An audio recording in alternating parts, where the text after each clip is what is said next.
Well, I thought I'd give you guys a little update on the mule palm. Uh, it's doing real good, like we've said in the previous video.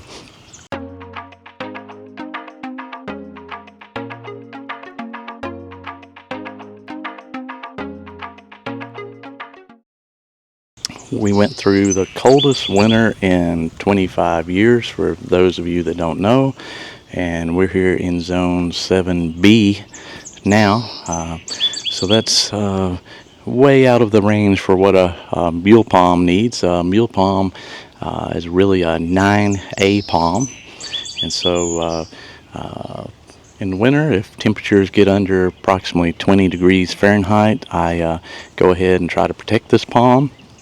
And this year, it was only a couple of weeks that we had to protect the palm out of the whole year, but it was a doozy. It was the -6 Fahrenheit we had, and so we had to cover this palm and put some lights under it. It's what we do. And this palm starts taking damage for sure under 20 Fahrenheit, and if it's prolonged, it might take a little damage in the low 20s. For sure, when it gets down into the teens, it's going to take some damage. But this is a fast-growing palm. We had this potted at first, and we ended up outgrowing the pot, so there's not a whole lot we could do. The pot was turning over on us, and we decided to go ahead and try it here and plant it, and it's worked out really well.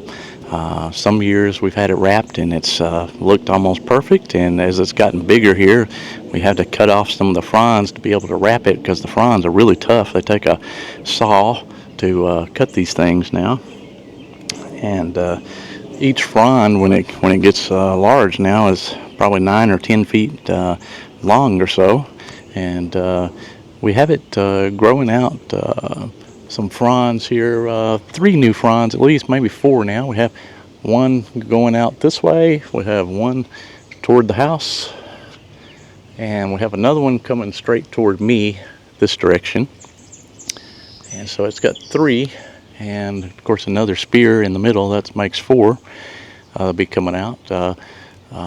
Some people have said that we planted it too close to the house and that sort of thing. And yeah, we knew that when we planted the palm, because we were trying to get it up here close to have a little protection. This is one of the better protected spots, and just a showy spot for us here at the pool. So that's the reason we did it. And so really the only problem we've had with that is when a frond goes toward the house and starts laying toward the gutter there, it either has to be trimmed, or when it was smaller, you just tucked it under the gutter.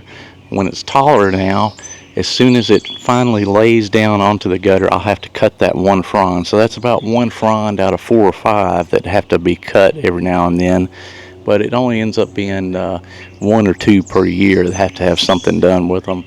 Other than that, the palm is going to grow up higher over the gutter and be just fine here. And so it's about, it's planted just about to the trunk here is about 3 feet from the house, which is too close if you have the option of doing something different. If you have the option, you probably want to put this palm 9 or 10 feet away from any structure or whatever, just so the fronds can stretch out and won't be hitting anything.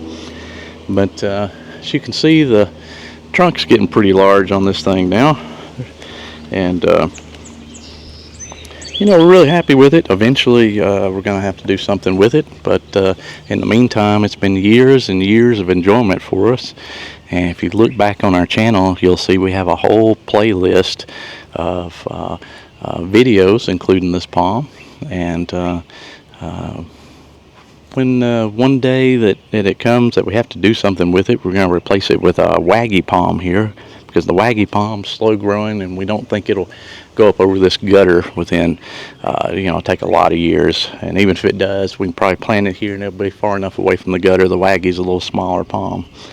But anyway, so that's an update on our mule palm, and we'll take a look. And if you stay tuned here, you can go back and look at one of our videos to see how it did, the famous 7A mule palm video.